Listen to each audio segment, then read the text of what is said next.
ইতিমধ্যে আজকে আমাদের অনুষ্ঠানের বিশেষ অতিথিবৃন্দ আমাদের অনুষ্ঠানের মাঝে এসে উপস্থিত হয়েছেন। আজকে এই খেলার যারা আয়োজক তাদের সকলকে আমরা ধন্যবাদ জানাই। বিশেষ অতিথির বক্তব্যের মাধ্যমে শুরু হতে যাচ্ছে আজকের আমাদের এই অনুষ্ঠান। ভিউয়ার্স, ভিডিওতে দেখতে পাচ্ছেন কলা গাছে সরিষার তেল লাগানো হচ্ছে। ভিডিও চিত্র দেখেই আপনারা অনেকটা আজ করতে পেরেছেন যে আজকে আমাদের এখানে কি অনুষ্ঠান হতে চলেছে। Hello guys, welcome back to me another video. Rohan vlogs এর পক্ষ থেকে সকলকে জানাই স্বাগতম। বিশারকান্দি ইউনিয়নের চাঁদেরহাট বাজারে অনুষ্ঠিত হতে যাচ্ছে একটি ভিন্নধর্মী খেলা, তেল মাখানো কলা গাছ বেয়ে উপরে ওঠা। ভিউয়ার্স, ভিডিওতে দেখতে পাচ্ছেন যারা কম্পিটিটর আছে তারা কিন্তু অলরেডি রেডি হয়ে আছে এই অনুষ্ঠানে অংশগ্রহণ করার জন্য। বলতে বলতে আমাদের আজকের অনুষ্ঠানের কম্পিটিশন শুরু হয়ে গিয়েছে। ছোট একটা বাচ্চা ছেলে কলা গাছে ওঠার মধ্য দিয়ে শুরু হয়েছে আমাদের আজকের এই খেলাটি। ভিডিওতে দেখতে পাচ্ছেন প্রতিযোগীরা একের পর এক চেষ্টা করছে এই কলা গাছে ওঠার জন্য, এবং আজকের এই প্রতিযোগিতামূলক খেলায় 3টি পুরস্কার ঘোষণা করা হয়েছে। প্রথম পুরস্কার একটি স্মার্টফোন, এবং দ্বিতীয় পুরস্কার একটি বাটন ফোন, এবং তৃতীয় পুরস্কার হিসেবে থাকছে একটি কলসি।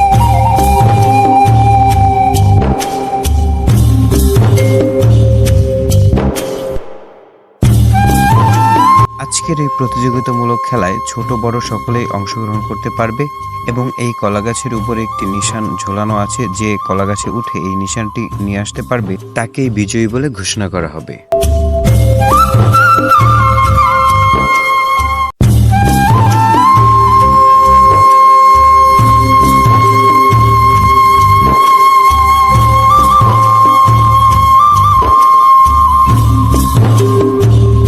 ভিউয়ার্স, এখানে ছেলে মেয়ে কোনো বৈষম্য করা হয়নি। দেখুন ভিডিওতে একটি মেয়ে বাচ্চা এখানে ওঠা ট্রাই করতেছে এবং প্রতিযোগী হিসেবে এখানে অংশগ্রহণ করছে।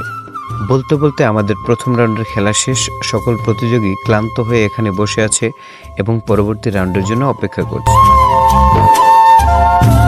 প্রথম রাউন্ডে যেহেতু কোনো প্রতিযোগী নিশান পর্যন্ত পৌঁছাতে পারেনি, তাই দ্বিতীয় রাউন্ডে যে যতটুকু উঠতে পারছে ততটুকু মেপে রাখা হচ্ছে, যাতে করে ওঠার উচ্চতার উপরে বিবেচনা করে প্রথম, দ্বিতীয় ও তৃতীয় ঘোষণা করা যায়। প্রথম রাউন্ডের চেয়ে দ্বিতীয় রাউন্ডে কলা গাছে একটু তৈলের পরিমাণ কম লাগানো হয়েছে, কারণ হলো কেউই উপরের দিকে উঠতে পারছিল না। ভিউয়ার্স, দেখতে পাচ্ছেন ছোট বড় আবাল বৃদ্ধ বনিতা সকল শ্রেণীর মানুষজনই এই খেলায় অংশগ্রহণ করছে এবং কঠোর পরিশ্রম করছে উপরে ওঠার জন্য, কিন্তু কোনোই ফল হলো না, কেউই শেষ পর্যন্ত যেতে পারেনি।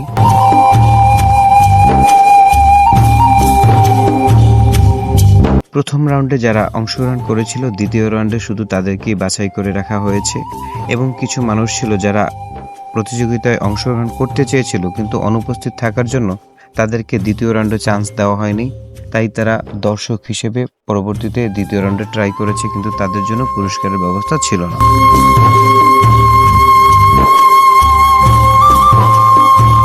ভিউয়ার্স, শেষের দিকে বেশ কয়েকজন তাগড়া জুয়ান এসে ট্রাই করছিল এই কলা গাছটি বেয়ে উপরে ওঠার জন্য, কিন্তু কোনোই ফল হলো না। কোনো একজন প্রতিযোগী এই গাছটির উপর পর্যন্ত উঠতে পারল না।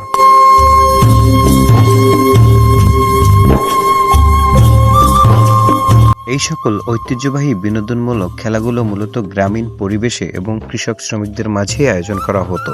বর্তমান সমাজে এ সকল খেলা প্রায় বিলুপ্তির পথে, তাই আমাদের ইউনিয়নের কিছু মানুষজন মিলে এই খেলাটির আয়োজন করেছেন। খেলাটি আপনাদের কেমন লেগেছে অবশ্যই জানাতে ভুলবেন না। ভিউয়ার্স, এরকম খেলা এখন আমরা টিভি চ্যানেল অথবা ইউটিউব চ্যানেলে দেখতে পারি। শাইখ সিরাজ বিশিষ্ট কৃষিবিদ, উনি বিভিন্ন এলাকায় গিয়ে এরকম কিছু বিনোদনমূলক খেলার আয়োজন করে থাকেন। আজকের এই গ্রাম্য খেলাটি আপনাদের কেমন লেগেছে অবশ্যই কমেন্টস করে জানাতে ভুলবেন না। ভালো থাকবেন সকলে। আসসালামু আলাইকুম ওয়া রাহমাতুল্লাহ।